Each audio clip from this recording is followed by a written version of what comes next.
Well, ladies and gentlemen, to be able to spend an hour thinking about La Bohème is the first time we've ever talked about what I would call a Monday night opera. There is a group of operas that we call the Monday Nighters that you could put on any Monday night and be assured of a good audience. And La Bohème is one of them. And there are not so many others. I reckon there's about a dozen. It's a great, great favorite. Why?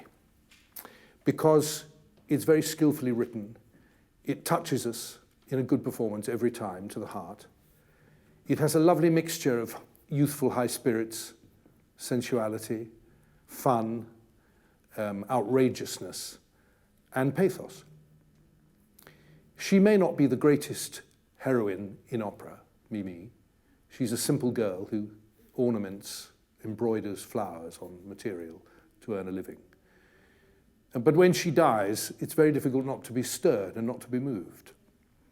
The reason is that Puccini was a master, wasn't he? I thought it might be interesting tonight just to talk about the piece in its overall shape and extraordinary achievement, and then to take various parts of it with these lovely young artists and work on it together and try and show you what we go through when we try and do an opera by Puccini. This music sounds so natural and flowing, and it always falls beautifully on the ear, doesn't it? There's something so natural and unforced about Puccini's music. But for us, the performers, it's an enormous challenge every single time we do it. Because he came at the end of a big century, didn't he? When the 19th century had seen so many events, socially, politically, artistically. And Puccini's generation wanted to find something, what they called realer, more verismo. And so they wanted to try and not just find stories that were full of life as everybody would recognize it, rather than the monumental subjects that Verdi had chosen. Is there anybody here tonight who's never seen La Bohème? Wonderful. 1, 2, 3, 4, 5, 6, 7, 8, 9, 10, 11, 12. Wow, isn't that something? Well, that's wonderful. No, that's wonderful. Why should you have done, for goodness sake? So La Bohème, the life of a Bohemian, the Bohemian lifestyle. It's impossible to translate, but it has all of that in it. It's a story about people who live on the edge of poverty, how their wit and their youthful high spirits see them round the corners, see them through the difficulties. It's lovely to do it at this time of year, because every act is full of cold. The music at the start of the evening plunges us into the energy of two students who live together, share a little flat together. One of them's trying to make a career as a writer, not doing very well. The other one's a terrible painter, and he's struggling away, trying to do a picture of the Red Sea, of all things. Incredible that this music with which this piece opens was actually not written for La Bohème at all. And I wonder whether some of you, probably a lot of you know this, that when he came to set the libretto of La Bohème, which is a brilliant libretto, he realized that some music that he wrote as a student in a piece for his conservatoire, the Capriccio Sinfonico, would perhaps have the music that he needed to open this opera.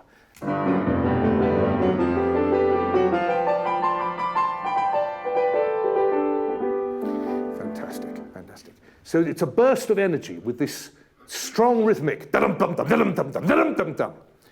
It's these two young boys hugging themselves for the cold, desperately trying to keep moving, to keep their bodies warm. But it wasn't invented for this act, this scene at all. It came from this Capriccio Sinfonico, which is a beautiful piece, very romantic piece. And it starts in a very serene and emotional way, slow music, builds up and dies away, and then suddenly the orchestra plays that. And it's an amazing example of how a composer is like a magpie, that they need to think about where they're going to find the musical ideas. It may be something that they've heard, it may be something they've just thought of. He thinks, now that music I wrote all those years ago might just be the thing I need. Amazing that this music was not originally written for Bohème. What's interesting about it to me is the harmony. Can you play it slowly. Da-dum-bum-ba.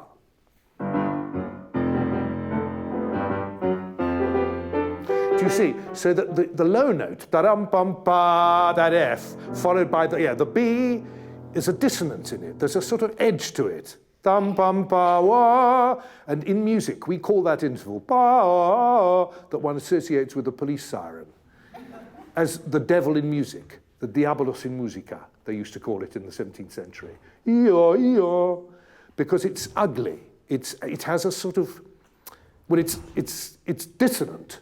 Yeah? Do it slowly again. And that gesture comes all the way through the opera, and it represents the energy of these four students who live together. And it's a very original and arresting way to start an opera. And for every Italian, how you start the piece is a major concern. I don't know whether any of you have ever been to an Italian opera performance. I remember going to Rome, and they turn some of the lights off and nobody stops talking, nobody sits down, and the noise keeps going. They turn the second lot of lights off to tell the audience, we really are going to start. Nobody takes any notice at all. Only when the conductor is in position and preparing to start the music does the audience go down a little bit, but it still keeps talking all the way through the overture. And that, of course, was the way in 1700. It was the way in 1800 and 1850. It was the way when I conducted in Italy a few years ago. Incredible. But that's the way they are. We're not going to change them. Why should we? Let them be drawn into the experience. So Puccini's idea is to arrest them with this slightly dissonant, slightly unclear explosion of energy. Okay. Two of the characters is this beautiful girl, Mimì, and the painter, Marcello. They're friends because Mimì falls in love with Marcello's friend, Rodolfo. Rodolfo and Mimì argue. They have a lot of problems together because she's a bit of a flirt. She's not a vulgar girl. She's rather delicate. She's sweet. She has a lovely nature, but she uses her nature to pull the lads. Rodolfo adores her, and they have been very happy. But when we see these two together in the third act, Rodolfo and Mimì have been separated a long time. And she wants to try and come back to Rodolfo, and indeed Marcello, because she knows she hasn't got long to live. She knows that her death is probably around the corner, or she fears that it might be. She hasn't been well. Tuberculosis hovers over her, as it did with so many young people at that time. So we see her now coming to this strange inn, this osteria, as the libretto calls it.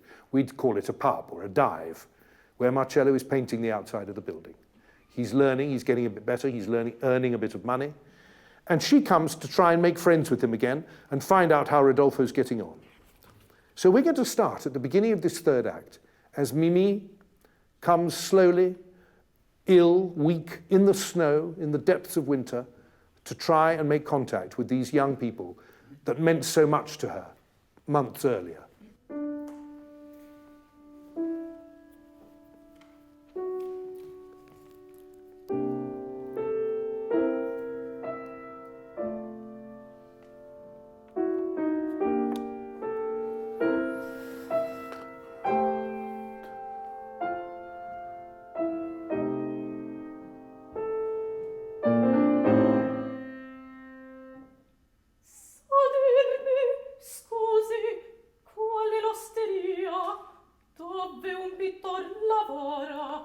Eccola. Grazie. Oh, buona donna, mi fate il favore di cercarmi il pittore Marcello. Ho da parlargli, ho tanta fretta, ditegli piano che Mimì l'aspetta. Then we hear snowflakes. And the customs officials questioning people, hey, quel paniere. Vuoto, passi. Then we hear the distant church bells. And a burst of energy. And Marcello comes out of the pub, not sure who he's going to see. And then he's surprised.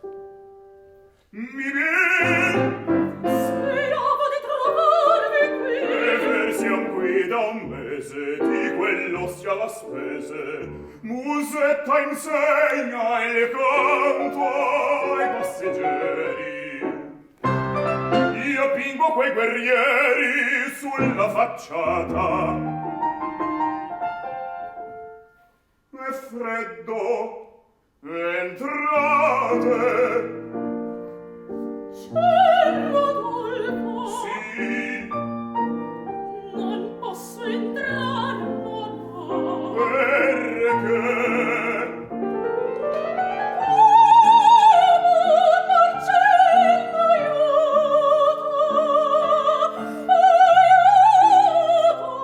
Cos'è avvenuto?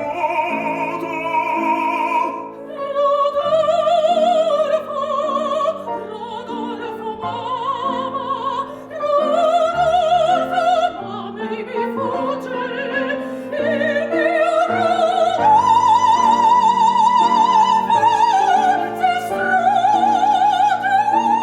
per gelosia. Okay, bravo. My God, beautiful, wonderful, wonderful. Bravo. I've never heard these two singers before.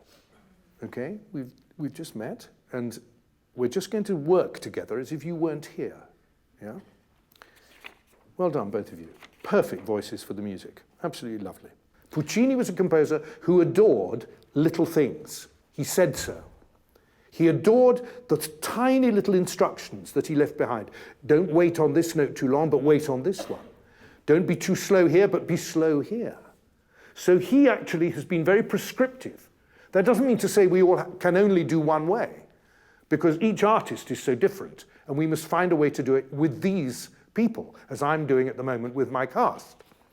Okay, so one of the things I wanted to say to you is, when you sing triplets, the three notes of the triplet are equally beautiful, the trinity, yeah?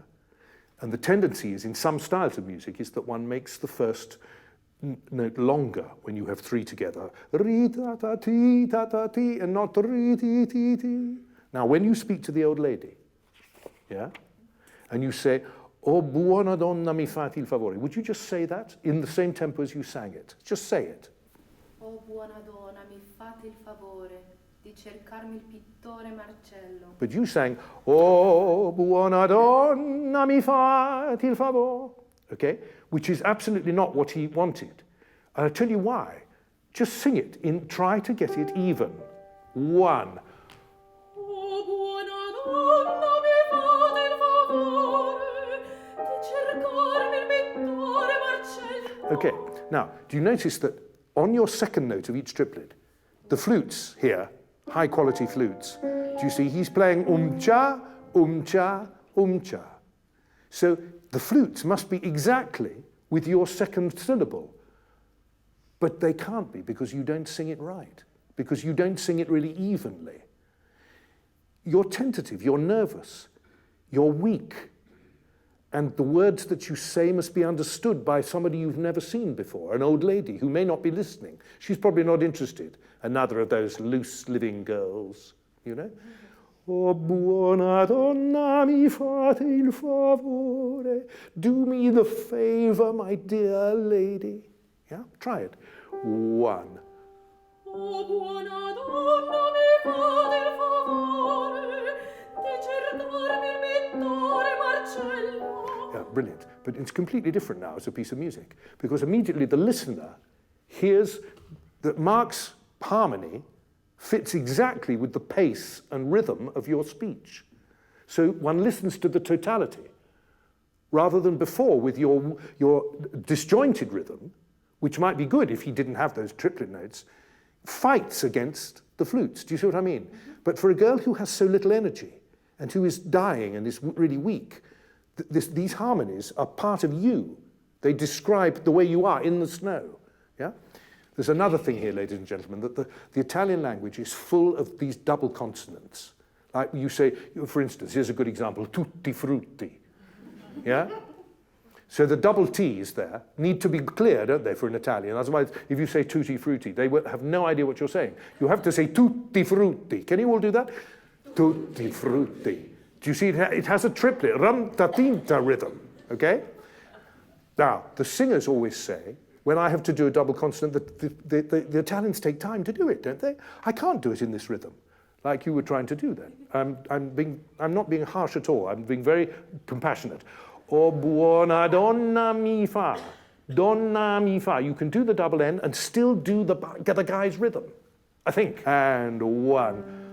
O buona donna mi fate il favore di cercarmi il pittore Marcello. Wait. Wait. Tanta fretta. Wait. Ditemi piano che mi l'aspetta. That's beautiful.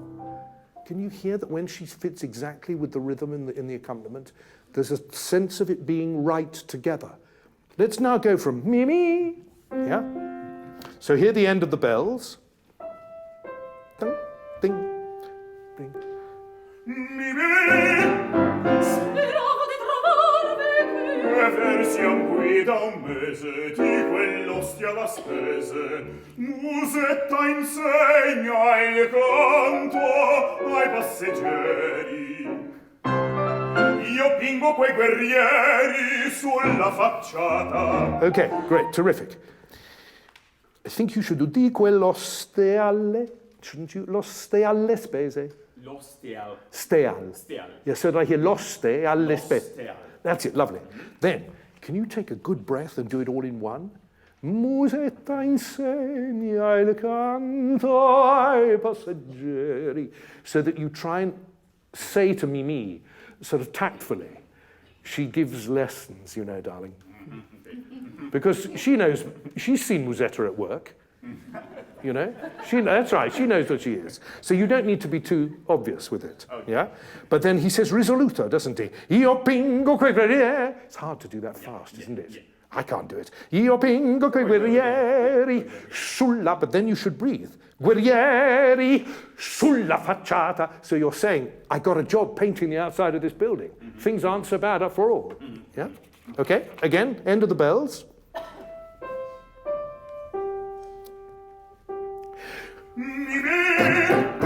Speravo di trovarvi qui. E versiam qui da un mese di quell'ostia alla spese. Musetta insegna il canto ai passeggeri. Io pingo quei guerrieri sulla facciata. È freddo, entrate. C'è Rodolfo. Sì, It's a little bit fast. Non posso entrare, no. perché?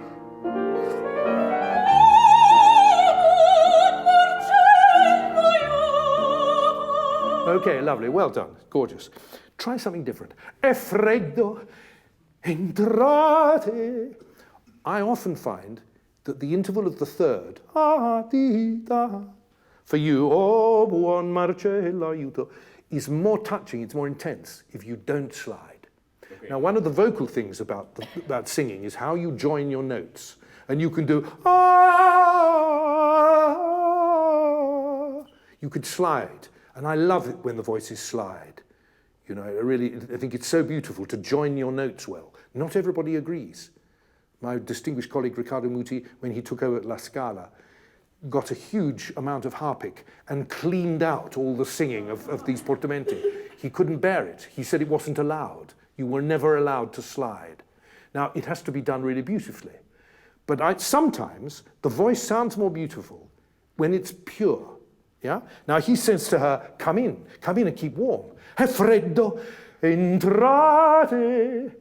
There it might be more beautiful. Then when you do, oh, buon Marcello, aiuto, she says, oh, good Marcello, please help me.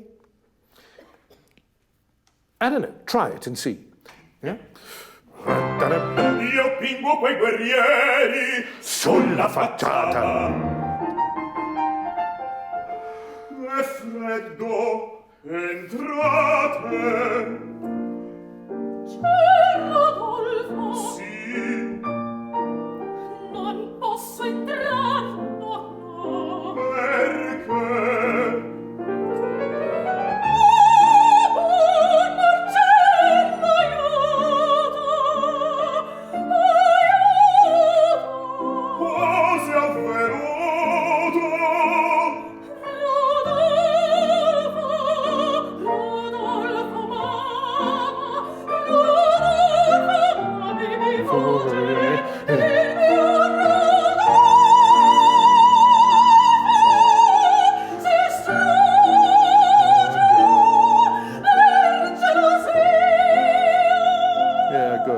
harder passage.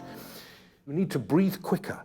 This is one of the hardest things for singers, is to how you incorporate your breath within the music and not get behind the orchestra. Yeah? So the note before the breath must come earlier and must be shorter. Do you see you're doing Rodolfo Mama, Rodolfo? I reckon if you did Rodolfo Mama, do you see? It's best to be in the right place after the breath rather than just before it. Because that keeps, do you understand what I mean? 1, 2, 3. Rodolfo,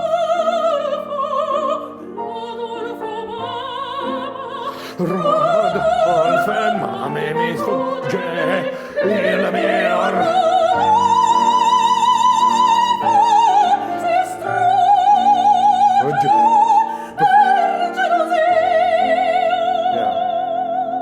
Now, the effort that he makes her put into singing that phrase is, of course, part of the drama. If he'd made that a little more comfortable, and it's not comfortable, is it, to sing? No. No. But he's a clever man. He doesn't give her any rests at all, and yet she needs to breathe 5 times in order to get the notes out. Now, that time, I don't know whether you noticed, but the very highest note was fantastic quality of sound. It was different from her other times because she took a better breath before it. And it's a question of how do you do that and not be late, isn't it? Yeah? How you do that. But you see, the orchestra will know you're going to breathe. They will wait. Yeah, and Mark waited so beautifully then. And you were much more comfortable, weren't you? Yes. Okay. Now, you've got a trinity at the end, haven't you? Which you should try and get better. Forgive me. Si strugge per gelosi, da da da da. Do a trinity. Once again. Can you bear it again? Yes. 2, 3.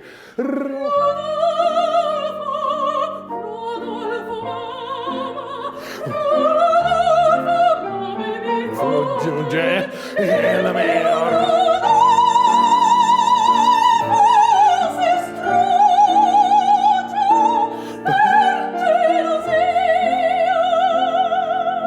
Something. No, you are something. That was fantastic.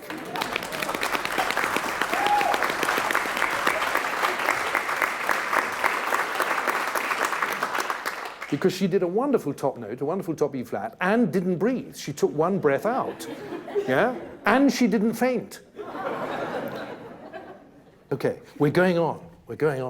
On we go. Un passo un detto. She says, just if I take a step in the wrong way, if I say one word in the wrong way, I have a flower that I look at somebody, he gets covered in suspicion. Un passo un detto, un vezzo, un fior, lo mettono in sospetto.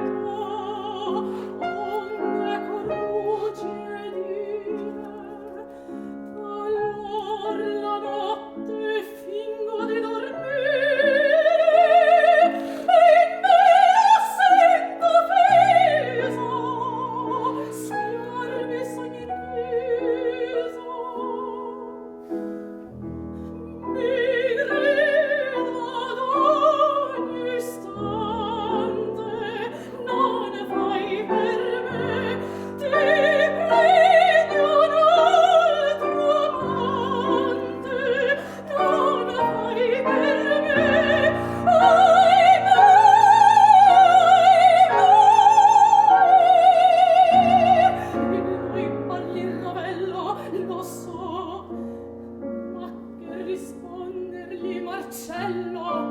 Quando sei come voi, non si vive in compagnia.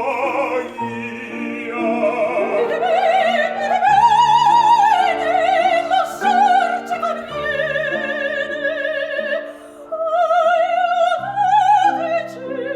Aiutateci voi.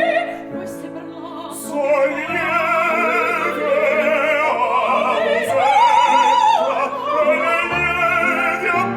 perché ti amiamo.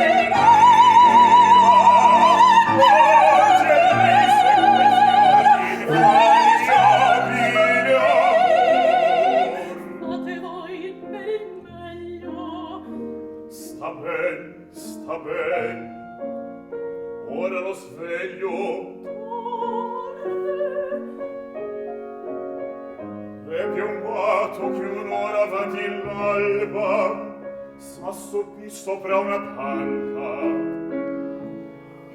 Guardate,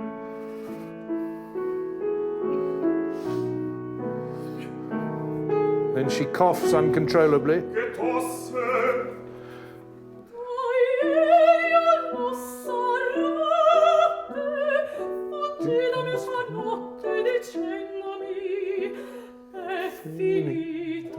Bom, tram, bom, tram.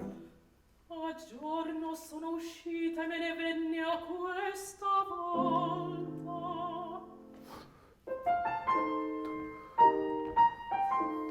Si desta, s'alza, mi cerca. Vieni, Che non mi veda, o rincasate, Mimì, per carità. Non fate scene qua. When it's right, and when it's together, and when the rubato, which is the word we use to describe the ebb and flow, where it slows down and where it must go forward again, and where it must wait and then run on, that has to be so beautifully together for this music to seem at its best. Let's just do this passage again. It's one of the most beautiful passages, isn't it? But I think it's more beautiful if your rhythm matches Mark's rhythm. Do you see? So it's 3 and 1.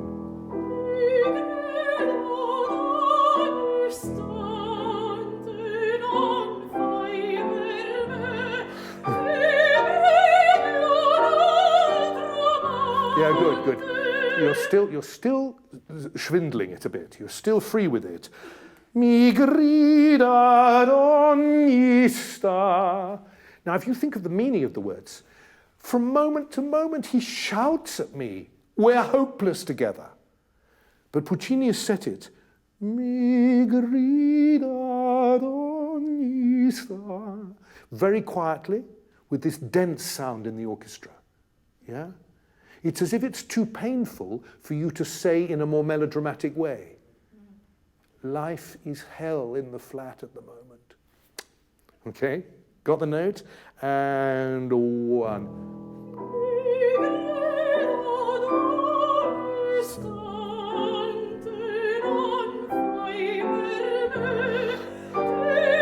Okay, yes, it's marvellous.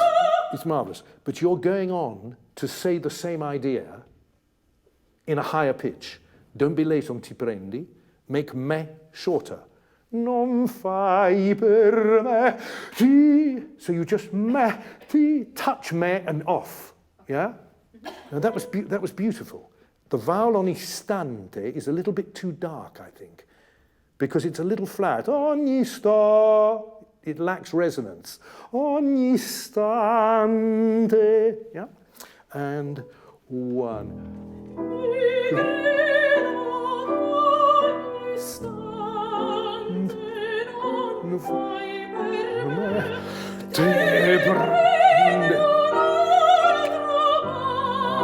Off, non fai per off,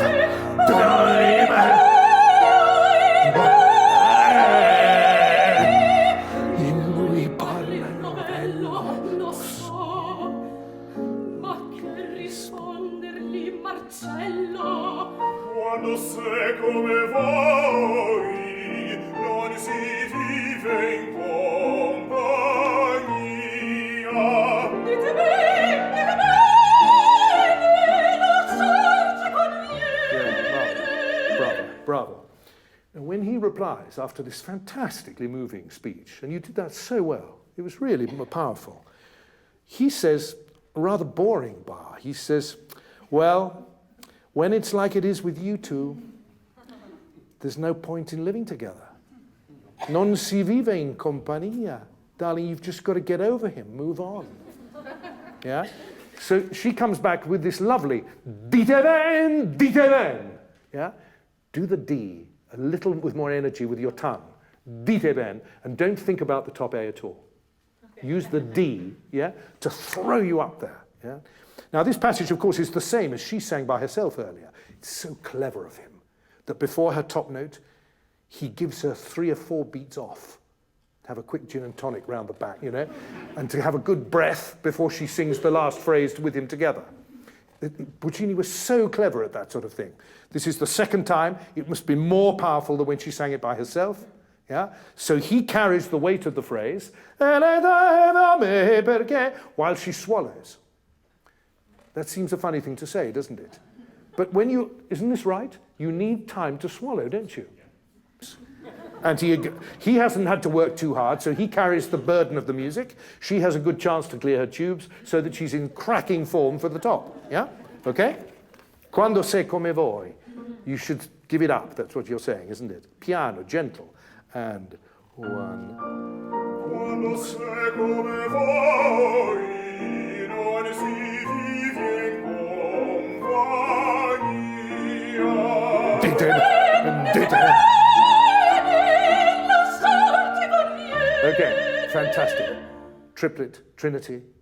Yeah? Lasciarci conviene. There's more beauty in it. There's more vocal beauty. But did you feel the A? No. No. It just came out of you like a rocket. No, but it was brilliant. That top note there. Because she didn't actually... I encouraged her not to think about the fact it was a top note, but to think about the text just before it. And the A then was liberated from your body and it came out like an arrow. It was fantastic. Can we just do that once more? That's lovely. And when you say, non si vive in com, I'm sorry, darling, but it's too late, you know? So you're not very helpful. So then she comes back at you with a bit of, yeah? One. Quando sei come voi, non si vive in compagnia. Did. Lasciarci conviene.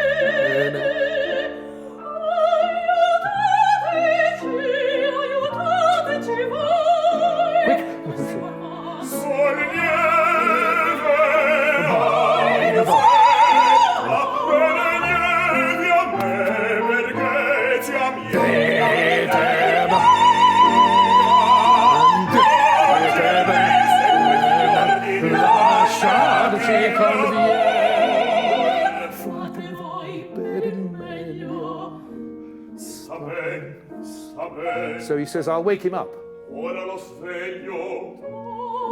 Is he asleep? He came in late last night.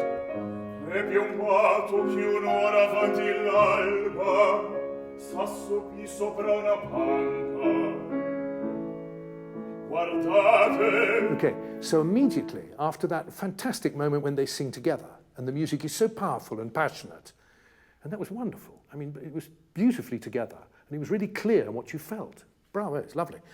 Well, that's this lovely little scene. And the idea was just to open it out for you all a little bit, to show you the sort of work that we do at 10:30 in the morning, at 5:30 in the afternoon, trying to get nearer to what it means to master these pieces. And I hope that what I think is so lovely, and I hope you will agree with me, is that they've shown you how they can alter it, how they can change what they do, and how they can make it more beautiful and more intense. And I think that's just wonderful. I think we should say a huge thank you to my orchestra. Thank you, Michel. Beautiful.